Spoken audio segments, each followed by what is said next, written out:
Donc aujourd'hui, nous allons traiter donc, dans le cadre des écritures à la fois d'inventaire, vous allez comprendre pourquoi, j'allais dire des écritures entre guillemets courantes, on va traiter le problème des différentes subventions. Alors pourquoi je parle d'écriture à l'inventaire et d'écriture entre guillemets courantes? Parce qu'on va voir qu'il se passe des choses concernant les subventions pendant l'année lorsqu'on reçoit les subventions et également à l'inventaire qui suit, ou aux inventaires qui suivent la date d'octroi de la subvention. Donc tout ce qui concerne les subventions, ça intervient, donc je répète, à deux niveaux. Lorsqu'on reçoit la subvention, donc c'est pendant l'année, et ensuite à l'inventaire, selon le type de subvention, comme nous allons le voir. Donc on va traiter d'abord des différentes sortes de subventions, ensuite la comptabilisation des subventions selon justement le type de subvention que l'on a perçu.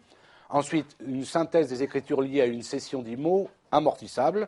Évidemment, vous comprenez le degré, j'allais dire, entre guillemets, suprême de difficulté. C'est lorsqu'on a une subvention pour acheter une immobilisation et qu'on la cède avant la fin de vie de l'immobilisation. Donc ça, c'est le plus complexe. L'avantage, c'est que ça permettra en même temps de réviser tout ce qui concerne les amortissements par définition. Alors donc, tout d'abord, les différentes sortes de subventions. Alors, il existe trois catégories de subventions d'un point de vue comptable.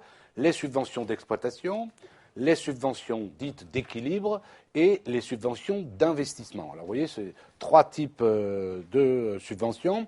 Comme on va le voir, les subventions d'exploitation, c'est le compte 74. Les subventions d'équilibre, c'est le compte 77,15. Et les subventions d'investissement, comme nous le verrons, c'est soit le compte 777, soit le compte 13, soit les deux en même temps.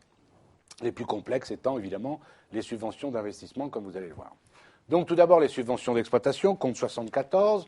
Alors elles sont attribuées aux entreprises pour compléter leurs recettes d'exploitation et ou compenser des charges d'exploitation. Alors on est tous d'accord, hein, quelles que soient les subventions, exploitation, équilibre ou investissement, quelle que soit leur forme, bien entendu, c'est donné par la commune, le département, la région, l'État, l'agglomération, etc., la communauté de communes, enfin tout ce que vous voulez. C'est ce type de subvention essentiellement dont nous parlons. Alors, petite remarque quand même, là aussi, on est en France, donc la fiscalité intervient, elles sont assujetties à la TVA. Donc ça veut dire que quand on vous donne une subvention, il y a de la TVA dessus. Donc l'État vous reprend, la région, le département, indirectement, 19,6% sur le montant, entre guillemets, hors taxe de la subvention. Donc, ça, c'était pour les subventions d'exploitation, compte 74.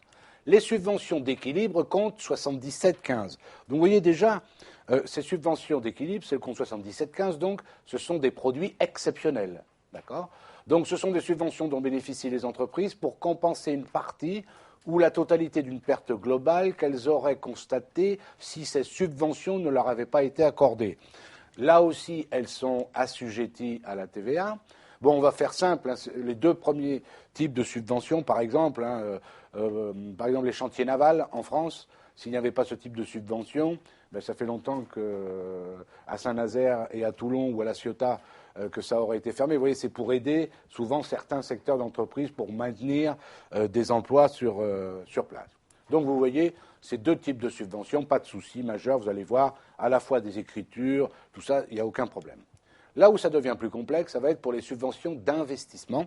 Et je vous mets soit le compte 13, soit le compte 777. Je vais vous expliquer tout ça dans un moment.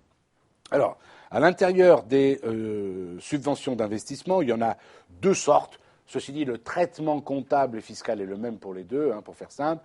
Il y a les subventions d'équipement, compte 131 ou 777. Ça, ce sont les subventions qui ont servi à acquérir ou créer des immobilisations au sens strict. Attention, celles-ci ne sont pas assujetties à la TVA. D'accord ? Et ensuite, vous avez les autres subventions d'investissement, vous voyez, 138 ou 777, et ce sont des subventions qui servent à financer des activités à long terme. Par exemple, de l'aide à l'économie d'énergie, ce genre de choses.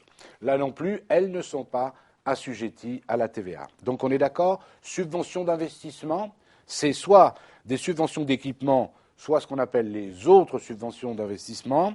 C'est donc soit un sous-compte du 13, donc 131 pour les subventions d'équipement, 138 pour les autres subventions d'investissement, j'entends, ou, comme vous allez le voir, 777.